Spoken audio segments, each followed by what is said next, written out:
रसूलुल्लाह सल्लल्लाहु अलैहि वसल्लम ने सबसे बेहतरीन रास्ता, सबसे बेहतरीन तरीक़ा हमें दे दिया है, वो सुन्नतों का रास्ता है। कुरान में अल्लाह ने फरमाया, लक़द कान लकुम फ़ी रसूलिल्लाहि उस्वतुन हसना, तुम्हें ज़िंदगी गुजारने के लिए सबसे बेहतरीन नमूना अल्लाह के रसूल की ज़िंदगी में दे दिया गया है। अब तुम उस तरीक़े को देखो, उस तरीक़े के मुताबिक ज़िंदगी गुजारो। इसी तरीक़े में सच्चाई है, इसी तरीक़े में हक़ानियत है, इसी तरीक़े में नजात है, इसी तरीक़े में दुनिया और आखिरत की भलाई है।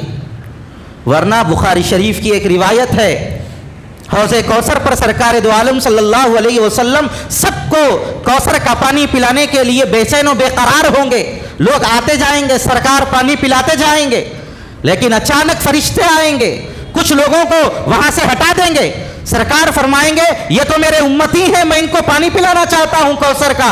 फरिश्ते कहेंगे, आपको ये नहीं मालूम ये लोग कौन हैं? ये लोग वो हैं जिन्होंने आपके बाद आपके तरीक़े को छोड़ दिया, गैरों के तरीक़े को अपना लिया था। इन्होंने आपकी इज्जत की लाज नहीं रखी थी, इन्होंने आपके दीन को इख्तियार नहीं किया था। आप इनको पानी मत पिलाइए, हटा दिया जाएगा। कहां जाएंगे उसके बाद? कौन पुरसान हाल होगा मैदान महशर में? अल्लाह के फजल के बाद एक ही सहारा मोहम्मद रसूलुल्लाह का है मैदान महशर में। और अगर दुनिया में हुजूर के तरीके से हटे, मैदान महशर में भी सरकार की नजरों से दूर कर दिया जाएगा, और ये सबसे बड़ी रुसवाई होगी।